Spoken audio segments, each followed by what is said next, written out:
Hello students, welcome to BSc best online class. तो आज मैं आपके लिए लेकर आई हूँ संघ निडेरिया यानी सिलेंट्रेटा। ठीक है, सिलेंट्रेटा को इंग्लिश में ऐसे लिखते हैं COELENTERATA।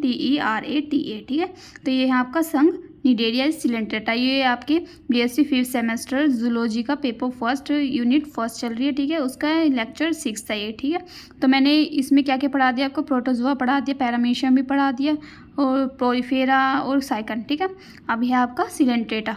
ठीक है, ये आपका थर्ड फाइलम है। तो इसके बाद आपको इसका जानवर एक पढ़ना है, जीव। ठीक है, और फिर इसका ये वाली यूनिट कंप्लीट हो जाएगी।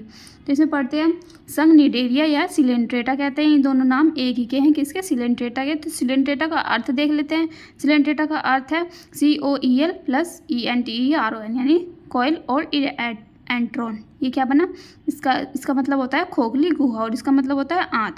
तो अर्थात इसका पूरे का अर्थ क्या हुआ, आंत्र जैसी खोखली गुहा वाले जंतु यानी आंत्र जैसी खोखली गुहा। इसमें क्या पाई जाएगी, खोखली गुहा पाई जाएगी। इसी क्या कहेंगे हम, सिलेंट्रेटा संघ के जंतु जिसमें आंत्र जैसी खोखली गुहा पाई जाएगी। ठीक है, उनके शरीर में।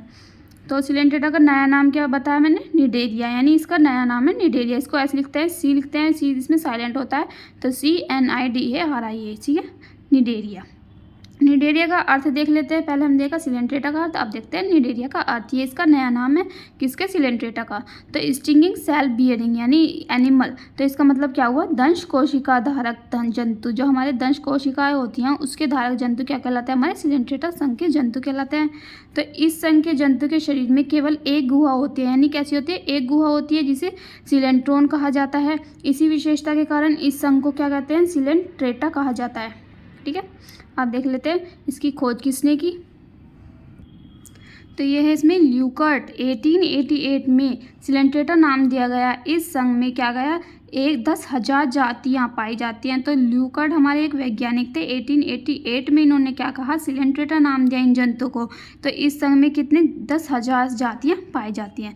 तो सिलेंट्रेटा के लक्षण देख लेते हैं, यानी इसके कमेंट्स, यानी ठीक है, इसके लक्षण क्या क्या हैं इसमें। ये बहुकोशिकीय है, यानी इसमें ये पीछे बताया हुआ है क्लासिफिकेशन में कि ये कैसे हैं, बहुकोशिकीय होते हैं तथा इनमें ऊतक भी होते हैं, यानी ऊतक का निर्माण भी होता है। इनमें अंगों का अभाव होता है, यानी इसमें अंग नहीं बनते, यानी तंत्र कैसा होता है, ऊतक तंत्र होता है। सेकेंड, इसमें शरीर ऊतकीय स्तर का होता है, उनमें ऊतक बनने की प्रारंभिक अवस्था होती है। ठीक है, तो इसमें क्या होता है, शरीर ऊतकीय स्तर का और इनमें ऊतक बनने की प्रारंभिक अवस्था होती है। जंतु आर्य सम्मति यानी रेडियल सिमेट्रिकल होते हैं, यानी कैसे होते हैं, आर्य सम्मिति। तथा इनमें द्विस्तर यानी 2 स्तर होते हैं। द्विस्तरीय मतलब एक्टोडर्म व एंडोडर्म। ठीक है, तो कितने स्तर, 2, यानी इनकी जो बाह्य वाली संरचना, बाह्य स्तर होता है वो कितने, 2 भागों में बटा होता है। बाह्य को क्या कहते हैं हम, एक्टोडर्म, और अंदर वाले को एंडोडर्म। इनके स्तरों के बीच जिलेटिन की बनी मिसोग्लिया होती है। तो इनके बीच में क्या होती है, एक्टोडर्म और मेसोडर्म के बीच में जिलेटिन की बनी एक मिसोग्लिया होती है। इस संघ के जलीय जंतु होते हैं, यानी ये कैसे होते हैं, जलीय जंतु होते हैं, कुछ को छोड़कर, यानी कुछ को छोड़कर। जैसे हाइड्रा स्वच्छ जलीय है। इनका शरीर में केवल मध्य गुहा यानी गैस्ट्रोवेस्कुलर यानी सिलेंट्रो जठरवाही कहलाते हैं। यह पाचन नली की तरह कार्य करता है। जो हमारे गैस्ट्रोवेस्कुलर हमारे जठरवाहिनी है, ठीक है, यानी सिलेंट्रोर है, इसके कैसे काम करती है, पाचन नली की तरह काम करती है, यानी पाचन का कार्य करती है। नेक्स्ट है इसमें, इनमें गुदा नहीं होती, यानी गुदा नहीं होती है। ये मुख से ही खाना ग्रहण करते हैं और मल का विसर्जन करते हैं, यानी मुख से ही खाना खाते हैं और निकालते भी हैं। इन जंतुओं में बहुरूपता पाई जाती है, यानी ये बहुत सारे प्रकार के हो जाते हैं, इसलिए इसे क्या कहते हैं, बहुरूपता। अधिकतर ये पोलीप्लॉइड या मेडिसॉइड यानी ये बेलनाकार होते हैं या फिर छतरीनुमा होते हैं। ये 2 प्रकार के होते हैं। ठीक है, नेक्स्ट इसमें मुख के चारों ओर स्पर्शक यानी टेंटिकल होते हैं। तो इसके मुख के चारों ओर क्या होते हैं, टेंटिकल्स उपस्थित होते हैं। स्पर्शक पर डंक मारने वाले दंश कोशिका यानी निमेटोसाइड्स होते हैं। तो इस दंश कोशिका को क्या कहते हैं, निमेटोसाइड। ठीक है, दंश कोशिकाएं शिकार को मूर्छित करने, आधार से चिपकने, आत्मरक्षा या भोजन पकड़ने में सहायता करती है। तो हमारे जो ये सिलेंट्रेटा है, इसके जंतु कैसे होते हैं, इनमें क्या पाई जाती है, दंश कोशिकाएं। तो दंश कोशिकाएं क्या काम करती है, मूर्छित कर, जो हमारे शिकार होते हैं उसको मूर्छित करने का, उस पर आधार से चिपकने का, आत्मरक्षा या फिर भोजन पकड़ने का भी निर्माण इसका सहायता करती है। कौन, दंश कोशिकाएं। तो दंश कोशिकाओं में हिपेटोनिक्स नामक विष होता है। तो इसमें कैसा होता है, हिप्नोटॉक्सिक नामक विष होता है। इनमें परिवहन तंत्र, उत्सर्जन, श्वसन अंग नहीं होते, ठीक है। तो इसमें क्या नहीं उपस्थित होते, परिवहन तंत्र भी अनुपस्थित होता है, उत्सर्जन अंग भी और श्वसन तंत्र भी, ठीक है, ये सब अनुपस्थित होते हैं। आगे है इसमें श्वसन तथा एक बार है, ठीक है, श्वसन तथा उत्सर्जन शरीर से विसरण के द्वारा होता है, यानी शरीर की सतह से। शरीर जैसे हमारा एक कोई जंतु है, उसके शरीर की सतह से ही क्या होगा, हमारा उत्सर्जन भी होगा, श्वसन भी होगा। शरीर के अग्रभाग को हाइपोस्टोम कहते हैं। जो हमारा जंतु का जो शरीर है उसके अग्रभाग को क्या कहते हैं, हाइपोस्टोम। जब मैं आपको इसका जंतु समझाऊंगी तो उसमें बताऊंगी हाइपोस्टोम क्या होता है। इनमें अलैंगिक व लैंगिक दोनों प्रकार का जनन होता है, यानी दोनों प्रकार का, सेक्सुअल और एसेक्सुअल दोनों प्रकार का जनन करते हैं। नेक्स्ट इसमें लार्वा स्टेरोगैस्ट्रिक अथवा प्लेनुला कहलाता है। जो इसका लार्वा है वो स्टेरोगैस्ट्रिक अथवा प्लेनुला कहलाता है, ठीक है। नेक्स्ट इसमें अलैंगिक जनन कलिकोत्पादन द्वारा होता है। तो अलैंगिक जनन कैसे होता है, कलिको यानी कलिका उत्पाद होता है, इसमें कलिका बनती है और फिर इसमें जंतु बनता है।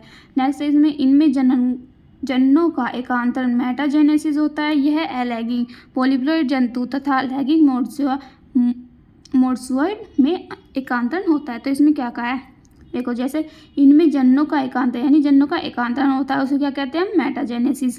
यह अलैंगिक पॉलीप्लॉइड जंतु तथा लैंगिक मोड्यूसा में एकांतरण होता है, ठीक है। संकेत जंतु देख लेते हैं, इसमें जंतु कौन कौन से पाए जाते हैं। पहला इसमें हाइड्रा, दूसरा है जेलीफिश, तीसरा है फाइसोलिया और ओरल मूंगा, सी एनीमोन को क्या कहते हैं, एंथोजोन निडेरियन कहते हैं। जो गोर्गोनिया इसे कहते हैं सी फैन, और पेनाटुला इसे कहते हैं सी पैन, ठीक है, ये फैन है और ये पैन है। और नेक्स्ट है इसमें सिलेंट्रेटा का वर्गीकरण। तो इसमें सिलेंट्रेटा का वर्गीकरण देख लेते हैं। जीवन चक्र में पाई जाने वाली मेड्यूसा या पोलिप अवस्था के आधार पर, यानी जीवन चक्र में जो हमारी मेड्यूसा और पोलिप अवस्था होती है उसके आधार पर इसे कितने वर्गों में बांटा गया है, 4 वर्गों में, ठीक है। पहली है इसमें हाइड्रोजोआ, दूसरे है साइकोफोजोआ, थर्ड है इसमें एंथोजोआ, लास्ट है इसमें क्यूबोजोआ, ठीक है। तो इसमें कौन कौन से जंतु है, हाइड्रोजोआ में हाइड्रा और ओबेलिया। तो आपके पेपर में, आपके सिलेबस में कौन सा है, ओबेलिया। तो इसके बारे में मैं कल को वीडियो बनाऊंगी, ठीक है, आपको सेंड करूंगी तो आप देख लेना, ठीक है। नेक्स्ट है इसमें साइकोफोजोआ, इसमें कौन कौन से जंतु आ रहे हैं, ओरेलिया और ये है राइजोस्टोमा। नेक्स्ट है इसमें एंथोजोआ यानी गोर्गोनिया और मैट्रीडियम। लास्ट है इसमें क्यूबोजोआ, इसमें कौन सा आता है, सी वास्प। तो ये इंपॉर्टेंट है, सी वास्प, इसे याद रखना, क्यूबोजोआ में आता है सी वास्प। तो ये जो हमारे हाइड्रोजोआ है वो कैसे होते हैं, एलवडीय समुद्री जल में पाए जाते हैं, और ये वाले जो हमारे स्काइफोजोआ है वो किसमें, समुद्री जल में, और ये एंथोजोआ समुद्री जल में, ठीक है। और इसमें क्या होता है, पीडी एकांतरण होता है। पीडी एकांतरण क्या होता है, उपस्थित, ठीक है, उपस्थित होता है, और इसमें अनुपस्थित होता है, इसमें भी अनुपस्थित। जो हमारे एंथोजोआ है उसमें भी अनुपस्थित होता है पीढ़ी एकांतरण, इसमें भी अनुपस्थित, और जो हमारे हाइड्रोजोआ है उसमें पीढ़ी एकांतरण उपस्थित होता है, ठीक है। यही था आपका वर्गीकरण। नेक्स्ट वीडियो में हम पढ़ेंगे ओबेलिया के पूरी जानकारी दूंगी मैं आपको। अगर आपको इसकी PDF चाहिए तो डिस्क्रिप्शन बॉक्स में डाउनलोड कर लेना। अगर आपको इसका सिलेबस चाहिए, BSc 5th सेमेस्टर जूलॉजी का सिलेबस पूरा, वो भी आप डिस्क्रिप्शन बॉक्स में डाउनलोड कर सकते हो, और हमारे टेलीग्राम चैनल को ज्वाइन कर लेना, ठीक है। Thank you so much.